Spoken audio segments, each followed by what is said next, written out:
Let's talk about an upcoming game that's completely unique, a dueling game with super articulated miniatures.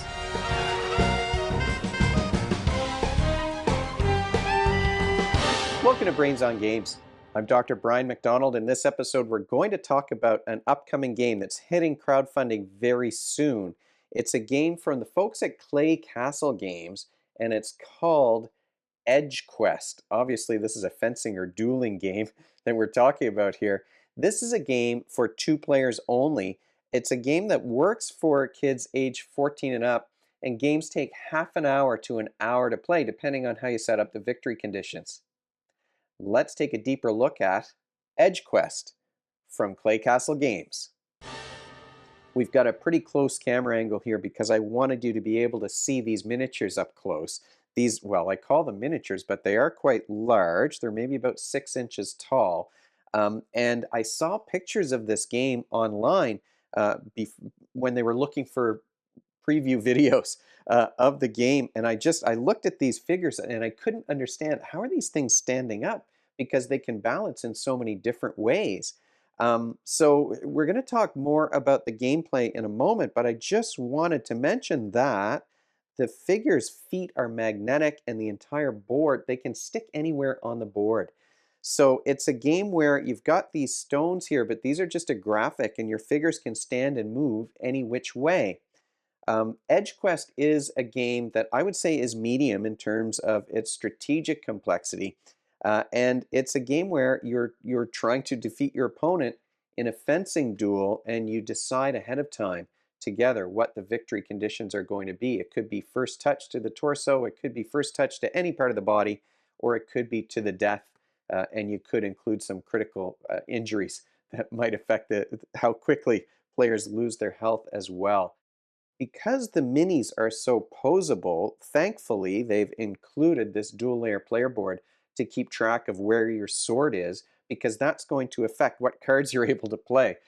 So it is a game where you're using these miniatures and your attacks are dictated by cards, but just to make sure everyone's on the same page, you've got this little token that says point towards or points away, and you're going to place it where your character's sword hand is, so that you know which attack cards or which defense cards are going to be valid based on the position of that mini. You're maneuvering these figures using these cards. So your card plays are going to dictate your attacks, or whether you're defending against an attack. There are some extra cards that stay off to the side that you can play if you don't have any in your hand that you really like. But you're going to have a 10-card hand. At the beginning of your turn, you can discard some and draw up to your full hand size. You can alternate discarding a card from your hand in order to grab a couple of these edge tokens. The edge tokens are going to allow you to dictate at the beginning of your turn, at the beginning of each round, the edge tokens will dictate who's going to be the first to choose who will go first during that part of the duel. And then as the battle rages on, you're going to be spending these tokens in order to re-roll dice. So you start with that 10-card hand. You're probably going to discard some because you want some of those tokens that will allow you to re-roll. Each of your cards has two actions on it, and you can decide which one you want to play by placing it onto your player board with the side that you're using face up. Once that action gets resolved, the card slides over to the other side. There's a resolve token that you can place on that action. Sometimes there are actions that will, or cards that will give you a bonus for your next action, and then you might have a plus sign over here that might give you extra defense, or some extra sword tokens on your roll. And then you may eventually take a second action, play another card in here. Now, the only way you can play a card in here is if they have shapes that match on the edges. I'm not sure if you'll be able to see this on the camera. I'll hold these up for you. But each of these cards has this row of symbols. There's circles and filled in circles and diamonds, and you have to match at least one of those shapes in order to put these cards next to one another, just because of the way things slide across the board.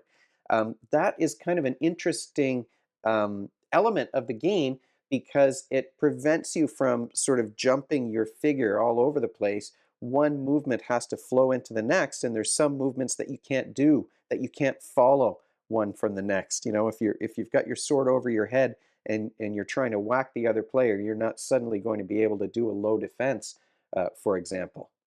At the end of an attack or a defense, then your sword is probably going to be in a different position from where you started, and then you make sure that you move this token so that it's in the right spot because this is your check. These things can move and they're so articulated, they can be in all kinds of different poses, but you want to make sure everything matches up. This is your double checker here because it dictates where your sword's going to be. If something gets knocked around or knocked out of place, you refer back to this and you double check everything here. And that's basically the game. Like a lot of your cards, your attacks or your defense cards, your parries are going to involve rolling some dice and trying to get some sword symbols face up or some shields. And that's going to determine whether your action is successful or not. And then you continue until the victory condition is met, which could be, like I said at the start, either one player's health is down to 0 or you've scored a certain number of hits to the body or to the torso. What skills are you practicing though by playing a game like Edge Quest?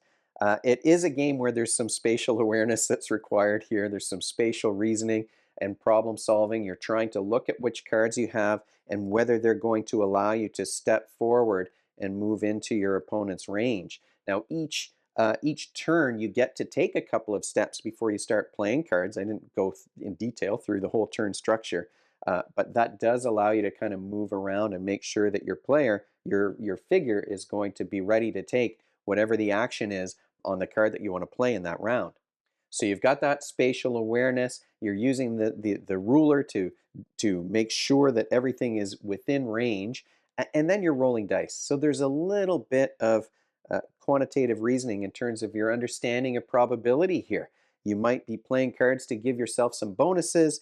You might want to make sure that you've got some edge tokens for re-rolls, and then you're judging. Well, how are they going based on where your opponent's figure is? Are they going to be able to defend against this attack?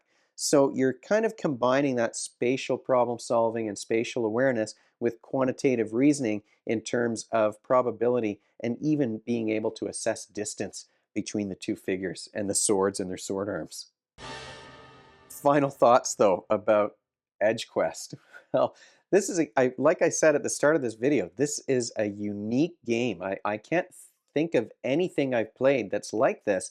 I've played games where you're kind of playing cards to duel one another. I've played lots of miniatures games. You know, you think about those mini battling games where you're taking actions using cards, but this is completely different because it almost combines those kinds of miniature card-based battling games with the more free-form miniatures games where you're measuring with rulers or measuring tapes, because you can move anywhere on this board and you're not using hexes or particular spaces where you can put that character.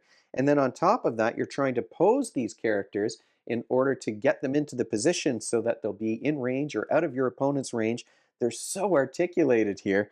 And I mean, that's really the reason why I wanted to try this thing out.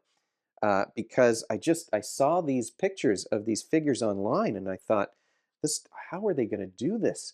The magnetic board and the magnetic feet are just incredible and they work really well. In fact, at one point, one of our characters, his foot came detached because the magnet was attached so strongly, and you have to kind of take them off just the right way to make sure that everything works here.